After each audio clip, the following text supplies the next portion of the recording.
Fala pessoal, sou Mauro, economista do Porquê. Começa agora mais um episódio do Economista em Tudo.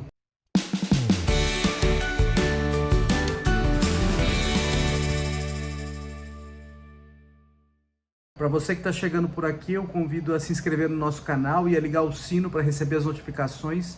Toda semana 3 vídeos novos. E também a visitar o nosso site www.porque.com.br, tem bastante conteúdo escrito lá. Hoje eu vou falar de inflação, de taxa de juros, da Selic, do Copom. Na semana passada, teve a última reunião do ano do Copom, que é o Comitê de Política Monetária do Banco Central. E o Copom decide o que vai fazer com a taxa de juros básica da economia, que é a taxa Selic. E aí, pela terceira vez consecutiva, o Copom optou por manter a taxa de juros num patamar de 13,75%.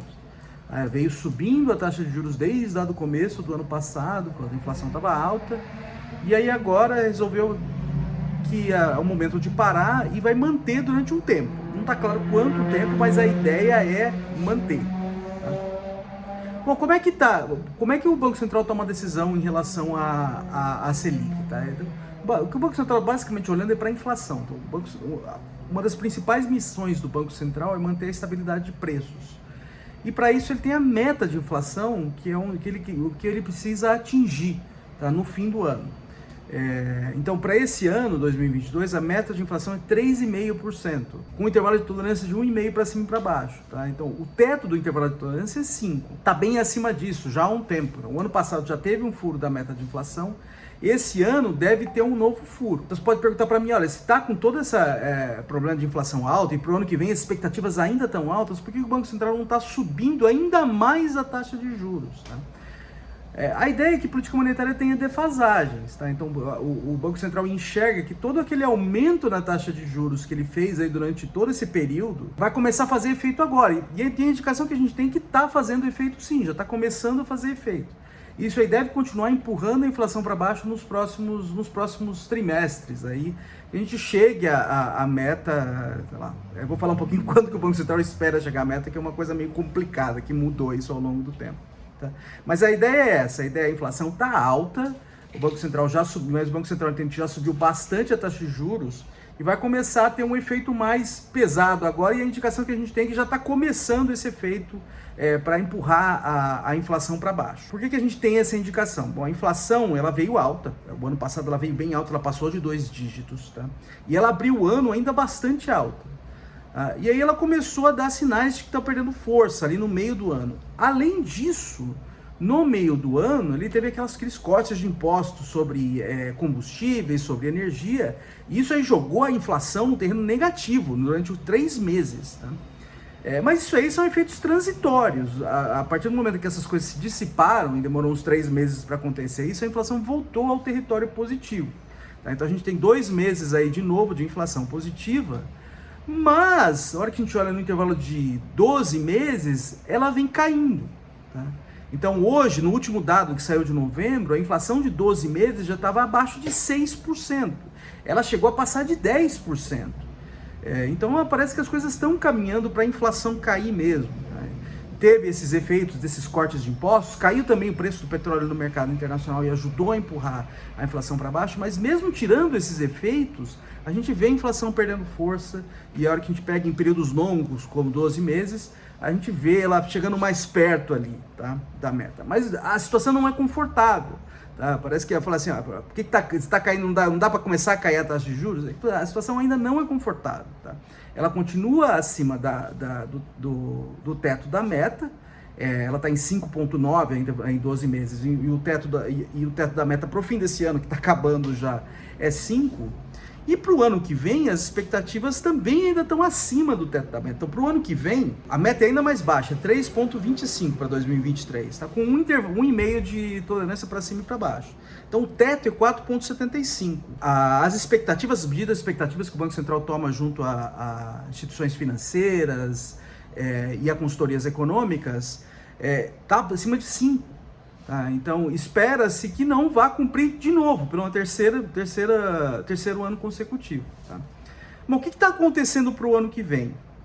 Para o ano que vem, esse ano, teve vários cortes de impostos, e eles são temporários. Para o ano que vem, pode bem ser que eles voltem a aumentar. tá? Porque eles são temporários. Aí não está claro, o novo governo não está dando muito sinal nesse sentido. Tá? Mas se eles voltarem a aumentar, isso vai pressionar a inflação para cima no ano que vem. Então, ainda que a inflação geral esteja caindo, esses itens que são super importantes, energia, combustíveis, que tiveram cortes de impostos, se esses impostos voltarem, isso deve pressionar de novo a inflação no ano que vem. Tá? Então, o que o Banco Central está falando agora? Está falando assim, olha, não é bem o ano que vem que eu vou cumprir a meta. É no segundo trimestre de 2024, a gente olha para 12 meses. Tá? Bom, por que está falando isso? Bom, a comunicação é toda complicada, né? É super importante ter comunicação clara e simples para bancos centrais, porque ajuda a controlar as expectativas de inflação. Mas aí não tem muito jeito. Por quê? Porque quando você tem essas variações de impostos, e é coisa que não tem nada a ver com política monetária, isso aí tende a pressionar a inflação para cima e para baixo. Então o Banco Central falou, preciso de um tempo mais longo para esses choques se dissiparem. Tá? Então é essa a ideia. A ideia é que assim, cumprir a meta deve acontecer assim, num intervalo de 12 meses só no segundo trimestre de 2024, que olha numa janela de 12 meses. O cenário é esse. O cenário é, a inflação parece que está perdendo força, mas não é nada confortável a situação em termos de inflação. Tá? Ainda mais com 2 ou até 3 furos consecutivos de meta, você começa a arranhar a credibilidade da política monetária e fica mais difícil para o Banco Central controlar a inflação e fazer com que a inflação fique mais próxima da meta de inflação. O que o Banco Central está olhando? Então, é legal olhar para o comunicado do Banco Central, porque ele meio que dá o cenário para os próximos períodos. Então, ele fala assim, olha, a inflação, tem coisas que pressionam a inflação para baixo, que é, por exemplo, uma potencial queda nos preços das commodities nos mercados internacionais, que pode ajudar a trazer preço de alimento para baixo, preço de combustível para baixo. Tá? Uma desaceleração nos países ricos, isso aí na economia global, isso aí também contribui para baixar a inflação. Tá? Mas assim, a hora que a gente lê o comunicado, a ênfase nos fatores que trazem a inflação para cima é muito mais alto. Tá?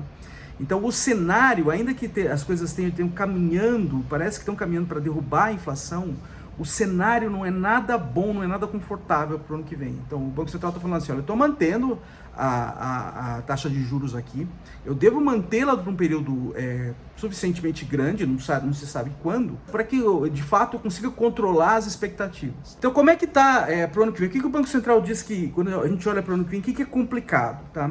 Você tem o ambiente externo ainda é muito desafiador. Tá? Você tem a guerra na Ucrânia, você tem a China desacelerando, você tem os países ricos tendo que aumentar a taxa de juros porque a inflação global continua alta e persistente. Então tudo que o Banco Central fez aqui no Brasil de aumentar a taxa de juros, eles começaram meio atrasados lá. Então isso aí é uma coisa que dificulta a tarefa do Banco Central aqui, com a inflação global alta e com os países desenvolvidos puxando a taxa de juros para cima. Então isso aí tudo dificulta a tarefa do Banco Central em manter a inflação sob controle aqui. Mas o principal que está ali, agora a ênfase está muito clara, é no lado fiscal. Tá? No lado fiscal, no lado das contas públicas brasileiras. A gente teve uma deterioração não das contas públicas 2 horas depois, hoje, mas para a perspectiva delas para o futuro, ao longo do ano que se passou, pelos várias mudanças que foram feitas no teto de gastos, várias exceções que foram colocadas no teto de gastos. O governo que está entrando está falando assim, olha, eu vou acabar com o teto de gastos, mas não falo o que vai colocar no lugar, qual vai ser a nova regra fiscal. Tá? Então, sem um fiscal minimamente arrumado, uma perspectiva para o fiscal minimamente arrumado, fica muito difícil manter a estabilidade de preços. Tá? Então, é isso que o Banco Central está deixando bem claro agora. Tá? O governo que está saindo fez um estrago enorme, não só o executivo, mas também os nossos congressistas. Reduzir a credibilidade das regras fiscais, a regra que amarra a credibilidade de longo prazo das contas públicas, e o governo que está entrando não está dando sinais trocados. Tá? Não tá falando que vai acabar com o teto dos gastos, mas não diz que vai colocar no lugar. Então tem muita incerteza ainda em jogo. Dentro do governo que está entrando, tem gente que fala uma coisa, tem gente que fala outra. O presidente eleito Lula também não está ajudando muito em suas declarações. Então o cenário ainda está bastante complicado e o Banco Central está deixando bem claro isso. Eu queria falar só uma coisa final sobre Fernando Haddad. Fernando Haddad foi indicado agora para que vai ser o novo ministro da Fazenda. Eu diria que não teve muita informação nova que chegou. Tá? Então todo o problema aqui é que tem uma incerteza muito grande com relação às regras fiscais, tá? A estabilidade fiscal de longo prazo das contas públicas brasileiras.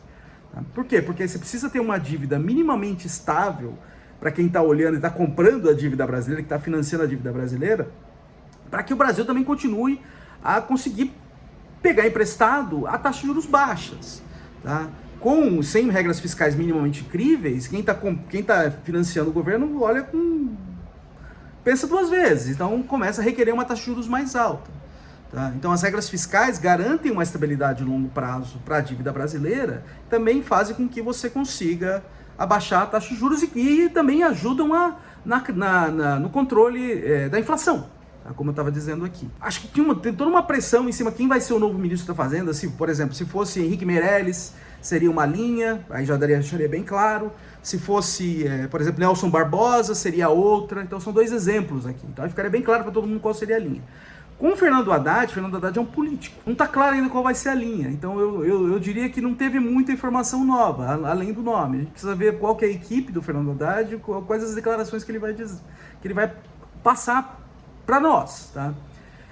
Eu acho que teve algumas coisas boas que ele mencionou logo depois que o nome dele foi levantado e ele foi entrevistado, que ele mencionou 3 coisas que eu diria que são muito importantes, eu diria que as 3 mais importantes. Tá? Regra fiscal, tá? Então, a importância de uma regra fiscal, como eu acabei de dizer, a importância de reforma tributária. Tá? Os impostos no Brasil são altos e são complexos. Tá? Então, uma reforma tributária é super importante para a gente ganhar eficiência para a economia brasileira. Tá? E acordos comerciais. Tá? Retomar os acordos comerciais que foram todos atravancados durante o governo Bolsonaro por conta da postura do governo Bolsonaro em outras, na parte da diplomacia, na parte do meio ambiente também. Tá? Então, retomar essas coisas. Então, isso também ajuda a aumentar a produtividade da economia brasileira. Tá? Então, ele se mencionou essas 3 coisas. Eu achei que foi muito bom essas 3 coisas. Só que o diabo está nos detalhes, tá? Como eu estava dizendo aqui. Falar que vai ter uma regra fiscal, beleza, mas qual vai ser essa regra fiscal?